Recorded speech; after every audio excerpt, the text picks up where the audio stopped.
People always ask me all the time, like, was it harder to raise money as a woman? And my somewhat joke and somewhat serious, I've never been a man, so I don't know. Nice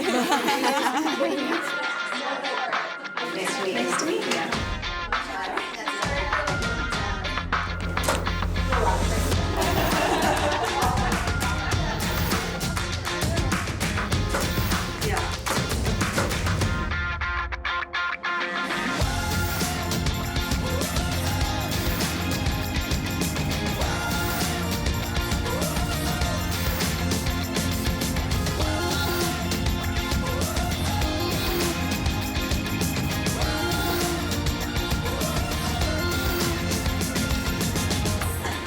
Take one, Mark.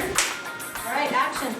So on International Women's Day 2019, it's in recognition about how do we correct the balance, because this is not a woman's issue per se, it's a business issue. One of the things we've done is have really flexible hours. When women know that they can create time for things that they need, I think it can help them perform better. You know, it starts at the top. If you have that flexibility, you should also be allowing your employees to have that flexibility too. Letting a woman just have real self-determination in her life, choosing how much she wants to work, providing mentorship, and also a lot of skills and training. It's okay to take a risk. It's okay to fail. You're not going to fail all the time. Take those risks and try them, because I can tell you benefit would not be here today if women didn't take risks. Seeing how awesome the diverse team performs made me really truly believe like diversity of thoughts and background actually perform well as a team.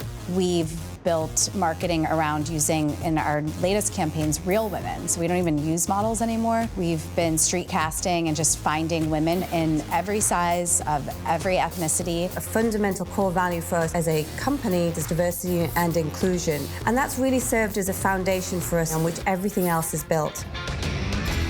When I started my first company, until then I never sat down to think I'm a female founder. It's gonna be hard to raise money, right? When you have 97% of decision makers at venture capital firms male, I mean, I get that they're not passionate about bras, no fault to them, but the issue that creates is then who's going to be? We're talking about sort of larger scale entrepreneurship, but one of our missions at Stella & Dot is to create all these individual entrepreneurs, and we actually introduced at our last conference, they can fund it through PayPal. There were so many women in that room who that made the difference. Really inspiring and very much to the core of our mission, right? Also why we've enabled our platform for things like charitable donations. We've talked to nonprofits. It's been about the challenge of if you only want to give 50 cents, who's going to take that? You're not going to write a check for that, right? $50 doesn't sound that much, but actually, if it's about starting your own business, it's huge, right? Coming up the ranks, and I worked for a lot of companies, I feel like I work double as hard as some of my male counterparts